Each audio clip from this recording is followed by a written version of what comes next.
در فوریه سال 2002 مجاهدین در لیست گروه‌های تروریستی اتحادیه اروپا قرار گرفت.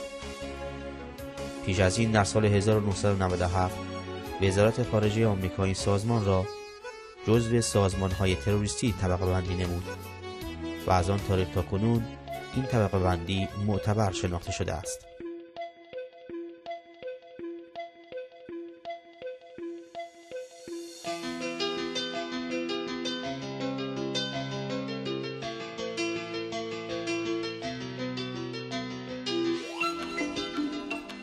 پاریس 17 ژوئن 2003 پلیس ضد تروریسم و ضد شورش فرانسه به بیش از 13 پایگاه مجاهدین در فرانسه حمله کرد و ضمن دستگیری مریم رجبی نفر اصلی این سازمان در خارج از خاک عراق متجاوز از 165 تن از رهبران و کادرهای سازمان مجاهدین را بازداشت نمود.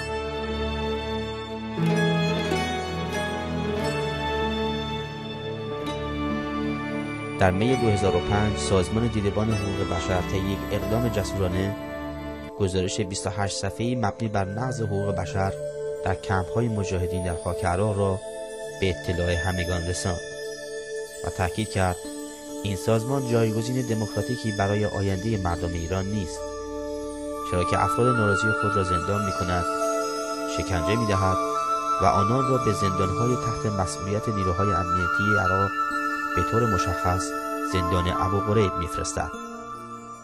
این خبر شوک‌آور بلافاصله توسط خبرگزاری‌های مهم جهان از جمله خبرگزاری رویتر، آسوشیتد پرس و خبرگزاری فرانسه انعکاس یافت و به فاصله چند ساعت توسط رادیوهای مهم فارسی زبان از جمله رادیو BBC، رادیو آمریکا و رادیو فردا با شاهدان این گزارش تکان دهنده مصاحبه‌هایی به عمل آمد. گزارش سازمان دیدبان حقوق بشر که به عنوان خروج ممنوع نقض حقوق بشر در کمپ‌های سازمان مجاهدین خلق مورد به 3 زبان فارسی، انگلیسی و فرانسه منتشر شده. بخش قابل توجه این گزارش شهادت‌های 7 عضو سابق سازمان مجاهدین خلق است که از ضرب و شتم، توهین و آزار و شکنجه و حبس انفرادی در طول سالهای اقامت در اردوگاه مجاهدین در عراق می‌گویند. فرهاد جواهریار یکی از کسانی است که در گزارش دیدبان حقوق بشر به او استناد شده است. او در مورد تجربهش در کمپ مجاهدین در عراق میگوید: مثلا خب شب‌ها میآورن یک محوطی به اسم زمین صبحگاه نفر رو حتی لخ میکنن، گاهی وقتا کتک دستجمعی میزنن، یه تونل درست میکنن نفر مینداختن توش. علی قشقابی عضو سابق دیگر سازمان مجاهدین خلق اما تجربه خود را این گونه بیان میکند: آثار شکنجه هم رو پاهای من هست، رو بدن من هست. اونجا از جمله شکنجه‌هاشون این بود که ابتدا ما رو تو بازداشتگاه نگه می‌داشتن، دیگران رو شکنجه می‌کردن پشت پنجره و زجه‌های شکنجه شده‌ها رو می‌دیدیم و همینطور بعد از اون مثلا فردی به نام مثلا پروین احمدی آقای قربان تراب رو از مسئولین خودشون بودن، یعنی اون موقع اونها فرمان دسته بودن، اینا جلوی چشم ما کشتن. آقای محمد حسین صبحانی، نظرتون راجع به این گزارش چگونه است؟ این گزارش سازمان دیدبان حقوق بشر به موارد مشخصی پرداخته که به نظر من موثق و دقیق است. خود من در این مصاحبه‌ها به طور مفصل و فشرده حضور داشتم و صحبت کردم. از جمله خود بنده 8 سال و نیم در زندان انفرادی توی قرارگاه اشرف زندانی بودم، توی سلول انفرادی. بعد از 8 سال و نیم هم بنده رو تحویل صدام حسین دادن. 35 روز تو زندان اطلاعات امنیت بغداد و بیش از 1 سال و خورده‌ای هم توی زندان ابوغریب زندانی بودم. من فکر می‌کنم این گزارش در واقع تونسته تازه تاکید می‌کنم بخشی از نقض حقوق بشر در سازمان مجاهدین رو بهش بپردازه. روزنامه گاردین طی مقاله‌ای گزارش دیدبان حقوق بشر را تایید کرد و طی مطلبی نوشت: شواهدی که گاردین به دست آورده است از گزارش دیدبان حقوق بشر حمایت می‌کند. اردشیر پرهیزکاری میگوید او به مسئولین امنیتی صدام حسین تحویل داده شده است و او را به زندان ابوغریب منتقل کردند. دوست پناهنده او اکبر اکبری نیز میگوید دائما شکنجه میشد و هنوز بعد از 3 سال که از زندان ابوغریب بیرون آمده است مشاوره روانشناختی دارد. سازمان مجاهدین بلافاصله در یک اقدام عجولانه گزارش دیدبان حقوق بشر را رد کرد و آن را یک ادعانامه سیاسی علیه این سازمان تلقی نمود و شاهدان این گزارش را مزدوران وزارت اطلاعات ایران نامید. تاکتیکی شناخته شده که این سازمان علیه مخالفان سیاسیش به کار میبرد.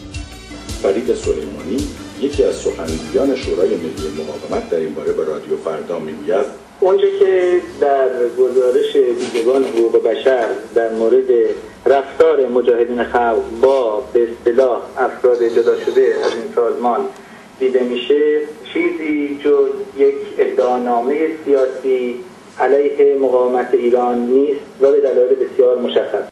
جو استورک، مدیر خاورمیانه و شمال آفریقای سازمان دیدبان حقوق بشر، در پاسخ سوال رادیو فردا مبنی بر اتهام ماموران وزارت اطلاعات ایران به شاهدان گزارش دیدبان حقوق بشر گفت: This organization, the MKO, has a record of trying to delegitimize its critics. سازمان مجاهدین خلق سابقه طولانی در این زمینه دارد که می‌کوشد هر کس را که از آنها انتقاد می‌کند بی‌اعتبار و مشکوک جلوه دهد و بگویند سازمان دیدبان حقوق بشر عامل سازمان امنیت جمهوری اسلامی است. این حرفها هیچ ارزشی ندارد و فقط نشان می‌دهد که آنها به چه بنبستی گرفتار شدند.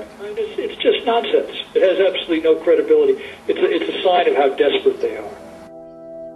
به فاصله کمتر از یک هفته از انتشار گزارش دیدبان حقوق بشر در 25 مای 2005 شاهدان این گزارش اقدام به برپایی یک کنفرانس خبری در شهر کلن آلمان نمودند.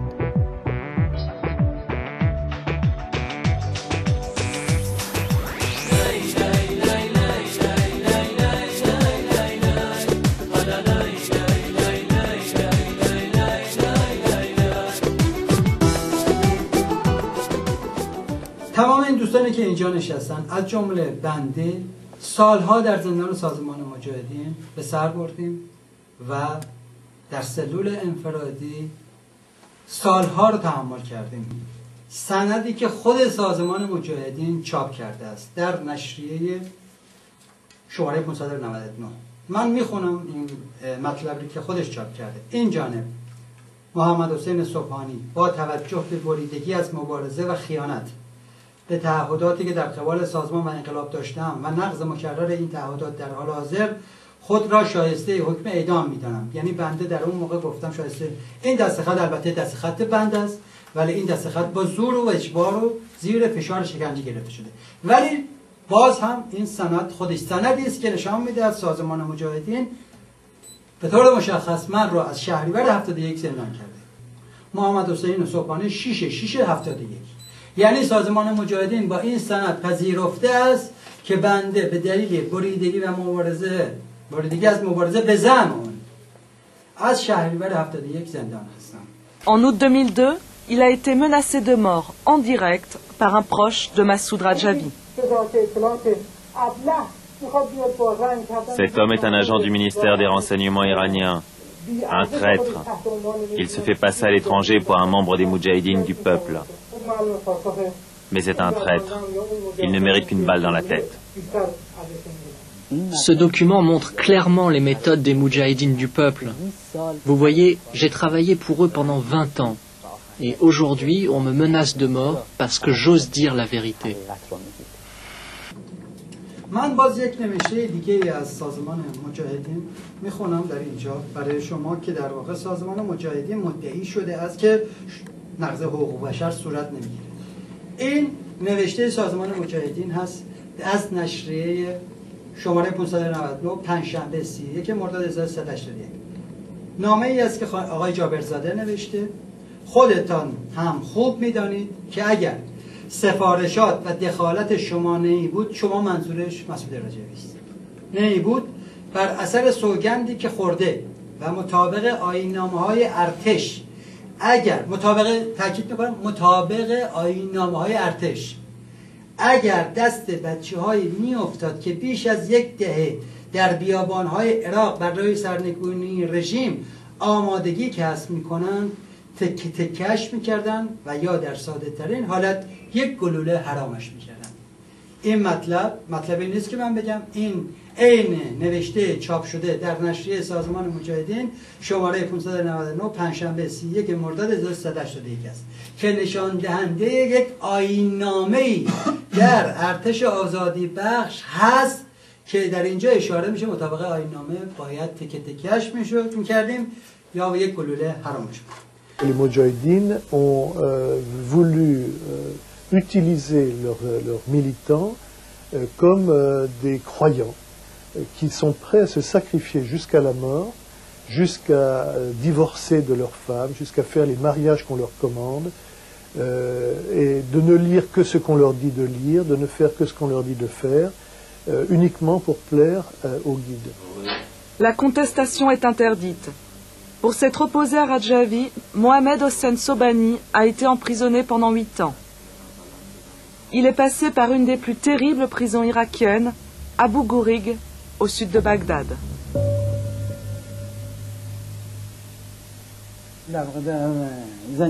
Mes tortionnaires m'ont attaché les mains, comme ça, dans le dos. Et 2 autres me donnaient des gifles. Pendant que j'étais attaché, ils n'arrêtaient pas de me crier dans les oreilles. Ils me disaient « Écris et signe ce papier, en disant que tu es un espion, tu es un traître. Dis que tu t'es trompé, que c'était une erreur de tourner le dos aux idéologies des Moudjahidines. » Et en plus, ils m'ont torturé. Radjavi a toujours déclaré « Toute personne qui me quitte sera rendue à Saddam Hussein. » Pour les historiens, l'utilisation de cette prison fait l'objet d'un accord entre Radjavi et Saddam Hussein. خب ما به اسناد دسترسی پیدا کردیم که همکاری سازمان مجاهدین و با نیروهای عراقی تو سطحی که اصلا خیلی قابل باوره حتی برای خود عراقی ها به نمایش در آورد. بعد ما خب دیدیم مستقیما به خاطر تلاش ما تو عراق پول گرفته شده از سازمان های امنیتی عراق. ما دیدیم که به خاطر زحماتی که ما میکشیم اونجا، به خاطر اینکه خانواده هامون رو ول کردیم، اینا همه بهانه هایی بوده که برای سازمان مجاهدین تولید سرمایه میکرده. خب ایشون از بابت حضور ما تو عراق حق رزمندگی میگرفته. بجز مواردی که تو این کتاب ذکر شده که فقط نقض حقوق بشره، خب این حق و حقوق یک ملت رو به قول معروف زیر پا گذاشته، یک جمعیتی کثیری که خاموشن نیستن. خب اونها هم باید تو این گزارش تکمیل‌تری که البته ما جدا شده ها خواستار اونیم باید منعکس بشه. Mais Massoud Radjavi a déjà choisi son camp. En 1983, il a rencontré le vice-premier ministre irakien Tarek Aziz. Le but officiel de leur rencontre, un traité de paix entre l'Irak et l'Iran. Les Moudjahidines se sont vendus à l'Irak à l'époque et ont tout de suite bénéficié de ce traité de paix en jouissant de crédits quasi illimités pour acheter des voitures neuves et s'équiper de matériel d'impression et verser des salaires à leurs partisans en France, etc. Ce qui a été parfaitement immoral. از نوع رفتاری که با من داشتن، تو توالت من زندانی کردن، دست و پای من میبستن، به زیر میله پرچم بردن، منو چند بار به اصطلاح طناب انداختن گردنم، یه طناب پلاستیکی بود، تا مدت ها بود که دور گردنم سوخته بود، کشیدم بالا، اسامی مشخص کسایی که طناب میکشیدن بالا، عکساشون رو میتونم بگم، نفرات میتونم بگم. دقیقاً همون وقتی بود که تو همون بهمن ماه سال 1374 همین آقای محدثین مجامع حقوق بشری رو دعوت کرده بود که بیاین تو قرارگاه ما بازدید کنیم ببینیم آیا نقض حقوق بشری وجود داره. در حالی هم تو همون ماه من 20 بهمن 1374 تو زمین صبحگاه محور 4 به دستور شخص آقای رجوی و تحت سرپرستی خانم محبوبه جمشیدی که اون زمان فرمانده ستاد ارتش آزادی بخش بود و فرمانده صحنه آقای محمود مهدوی معروف محمود قائمشهر بخش امنیتی که شکنجهگرای سازمان مجاهدین، همون روزها داشتم اونجا شکنجه می‌شدم. چرا سازمان مجاهدین اعضای جدا شده خودش رو مدت‌ها به حبس انفرادی در سلول‌های قرارگاه اشرف نگهداری می‌کرد؟ چرا اونها رو تحویل زندان‌های مخابرات، استخبارات و زندان ابوغریب به بغداد میداد؟ اگر همین آقای عباس داوری که امروز مسئول کمیسیون کار شورای ملی مقاومت هستش خود منو در قرارگاه اشرف در 13 خرداد 1381 تحویل افسر عراقی به نام ابوسیف نداد، مگه بتول رجایی، شهین آهری و چند تن دیگه از مسئولین زندان سازمان مجاهدین منو تا دم در قرارگاه اشرف همراهی نکردن که با لنگروز اونجا منو تحویل افسر عراقی دادن که به من گفتن میری چند روزی در بغداد میمونی بعد از اونجا تو رو اعزام میکنن به ترکیه؟ چرا منو تحویل زندان ابوغریب دادن؟ چرا من 11 ماه تمام در زندان ابوغریب بودم؟ به چه دلیل؟ مگه جرم من چی بود؟ شما که میگید ما زندان نداریم، شکنجه نداریم، تحت هیچ عنوانی نمیخواید بپذیرید که اعضا و کارهای خودتون رو شکنجه کردید، زندان کردید، به ضرب و شتم کشیدید. On a eu ainsi entre 50 et une centaine de moudjahidines du peuple dissidents qui ont été enfermés dans les geôles irakiennes pour leur opposition à Massoud Rajavi et le régime irakien n'a pas hésité dans ce cas à les renvoyer en Iran où leur sort pour un certain nombre d'entre eux n'était guère enviable. چیز جالبی که وقتی وارد زندان ابوغریب شدم و دیدم بچه‌هایی بودند که سال از سازمان جدا شده بودند و سازمان ادعا می‌کرد که اینها رو فرستاده از عراق بیرون، حالا یا ایران یا کشورهای اروپایی، ولی وقتی وارد شدم اونجا دیدم نه. با کمال تعجب یه عده‌ای دچار بیماری‌های روانی شده لحاظ پیدا کرده بودند و یک عده‌ای هم که خب سال مثل این آقای فراد جواهری یا آقای صبحانی که ما فکر میکردیم اینها رفتند و نیستند، اونها رو من اونجا دیدم با کمال تعجب. به هر حال ما امروز اینجا هستیم. من خطاب به سازمان فقط یک کلمه میگذارم: ما هستیم. هر مارکی هم که بزنید، هر تهمتی هم که بزنید، ما هستیم، زنده هستیم، دنبالتون خواهیم کرد و تا اون لحظه آخر عمرمون دست از سر شما بر نمیداریم تا ثابت نکنیم که شما تروریست هستید، شما ضد بشر هستید و شما هیچ پایگاهی در مردم ما ندارید و نخواهید داشت. L'accord conclu entre les moudjahidines du peuple et le régime irakien prévoyait que les moudjahidines pouvaient bénéficier de la part du régime irakien d'un soutien financier et logistique que seuls les corps d'élite étaient à même d'avoir en Irak. Moi je pensais qu'ils emmenaient nos enfants en Jordanie pour les protéger et nous les rendre à la fin de la guerre. Mais malheureusement ils nous ont trompés. Ils n'ont pas fait ce qu'ils avaient dit. Au bout de 6 ou 7 mois, j'ai demandé des nouvelles de mon enfant. Mais les moudjahidines ne m'ont jamais donné de réponse. Finalement, un ami m'a dit que mon enfant était en Allemagne et je suis venu clandestinement pour le sauver. میخوام به خدمت هموطنان این موضوع را اعلام بکنم که آیا کدوم وجدان سالم اینو قبول میکنه که کسی دزد بچه خودش، من که حبیب خرمی هستم، دزد بچه خودم از آقای محدثین یا از آقای رجبی که عضو سازمان مجاهدینه باشم؟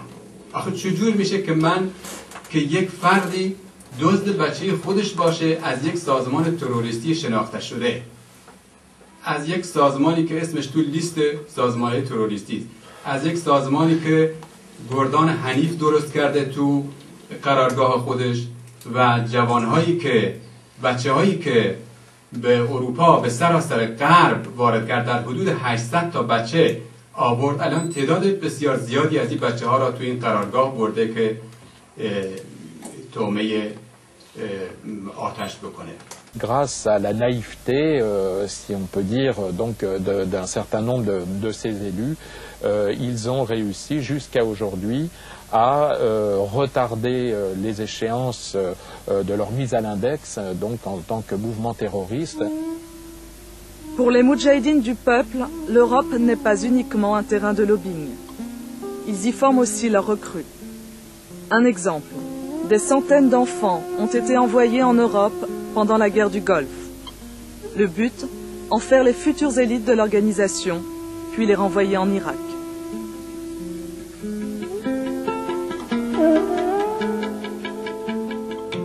همونطور که گفتم ما به دلیل کمبود سنمون و به دلیلی که هر ماه ابراهیم زاکری میمد به جلسات مختلف میذاشت و هر هفته در همین شهر کن در منطقه سلشتون برای ما نشست میذاشتن، ما حرفای مجاهدین خیلی راحت باور کردیم و رفتیم به پاریس به محل اقامت مریم رجبی و در اونجا نشست‌های مفصلی در رابطه با ایدئولوژی مجاهدین گفته شد.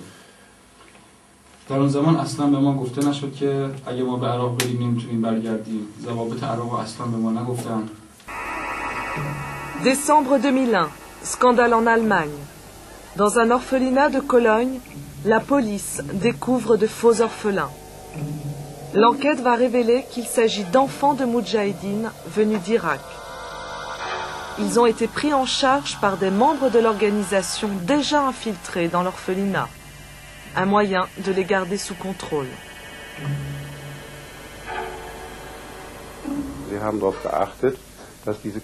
Ils ont fait en sorte que les enfants n'aient pas trop de contact avec des enfants allemands et qu'ils ne fréquentent pas les familles allemandes.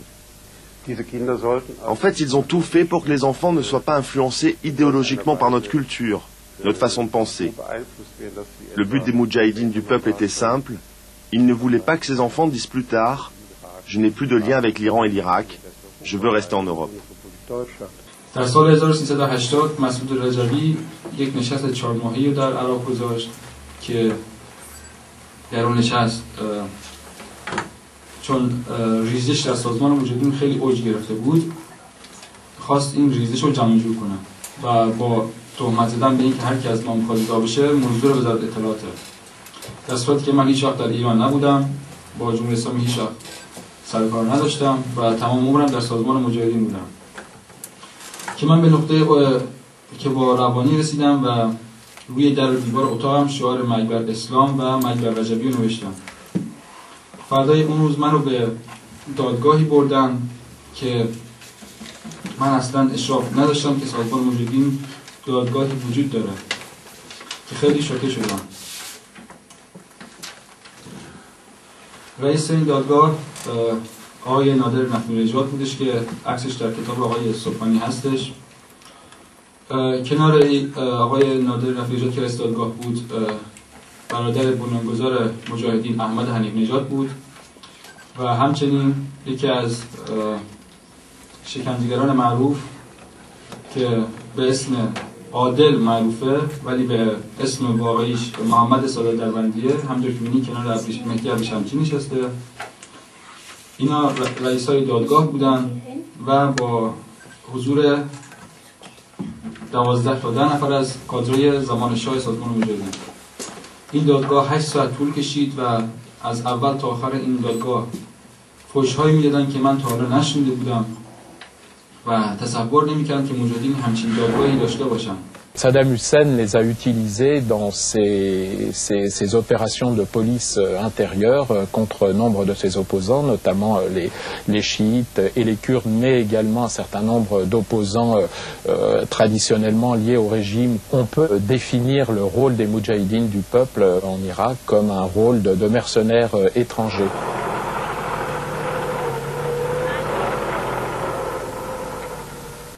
ما موقعی که در سال 73 در داخل زندان سازمان مجاهدین رفتیم البته در واقع از طرف سازمان مجاهدین زندانی شدیم خب اونجا افراد زیادی رو ما شاهد بودیم که شکنجه شدن و همینطور به قتل رسیدن از جمله توی مدتی که در اون زندان بودیم آقای پرویز احمدی در سلول ما کشته شد و از نزدیک شاهد قتلش بودیم که بر اثر شدت شکنجه و ضرباتی که بهش وارد شد کشته شد که در اون موقع من دقیقاً یادمه که آقای حسن محسن به نام جلال بازجوی چیز بود و اون موقع محمود قائمشهر و نادر رفیع نژاد اینا سربازجویان اون زندان بودن و عادل سید محمد سادات دربندی به اصطلاح رئیس اون زندان و همینطور مجید عالمیان و فردی به نام مختار و نریمان عزتی اینا از زندانبانای اون زندان بودن. خب در همون موقع در سلول کناری ما فردی به نام آقای قربان تراب یکی از دیگه از مسئولین خود سازمان بود. اون موقع رده فرمانده دسته رو داشت که زیر فشار شکنجه به قتل رسید و به اصطلاح این چیزایی بود که ما در زندان مستمر شاهدش بودیم و همینطور نفرات زیادی در زندان به شدت شکنجه می شدن و به سلول ما آورده می شدن و همینطور خودم شکنجه شدم و آثار شکنجه هنوز بر بدن من هست و این به قول معروف هر کجا باشه قابل تایید و قابل دیدن هست. Aujourd'hui, il est impossible de prouver que les Moudjahidines ont participé à des massacres de grande ampleur contre les Kurdes, mais on les soupçonne d'être l'instrument de Saddam Hussein pour servir les basses œuvres du régime irakien. On peut dire qu'aujourd'hui, ils constituent certainement la plus fiable de ces gardes prétoriennes parce que justement, ils n'ont pas d'intérêt propre en Irak à défendre. به فاصله کوتاهی بیانیه‌ای با امضای 35 تن از اعضا و مسئولین سابق سازمان مجاهدین در اروپا، کانادا و آمریکا که خواستار تشکیل دادگاه بین‌المللی برای محاکمه رهبران این سازمان به جرم نقض حقوق بشر شدن انتشار یافت و رادیو فردا و رادیو فرانسه اقدام به انعکاس این بیانیه نمودند. 35 تن از اعضا و مسئولان پیشین سازمان مجاهدین خلق روز شنبه با انتشار بیانیه‌ای درخواست کردند این سازمان به اتهام جنایت علیه بشریت در یک دادگاه بین‌المللی محاکمه شود. در این بیانیه سازمان دیدبان حقوق بشر مورد انتقاد قرار گرفته که چرا در گزارش اخیر خود تنها به گوشه‌ای از موارد نقض حقوق بشر توسط سازمان مجاهدین خلق اشاره کرده و چرا تنها از شهادت تعداد معدودی از اعضای جدا شده از سازمان برای تهیه گزارش خود استفاده کرده است. دکتر کریم لاهجی فعال حقوق بشر در پاریس در بازه گزارش دیدبان حقوق بشر گفت: ما سازمان‌های حقوق بشری نمی‌توانیم در هیچ موردی راجع به نقض حقوق بشر از خودمان حساسیت نشان ندهیم. البته این موضوع تازه‌ای نیست. جامعه دفاع از حقوق بشر از 15 سال پیش ده‌ها نوع از این شکایت را به دست آورده بود و بارها اعلام آمادگی کرده بود که حاضریم به این عنوان بین سازمان مجاهدین و اعضای سابقش داوری کنیم، ولی متاسفانه هیچ پاسخی سازمان مجاهدین به ما نداد.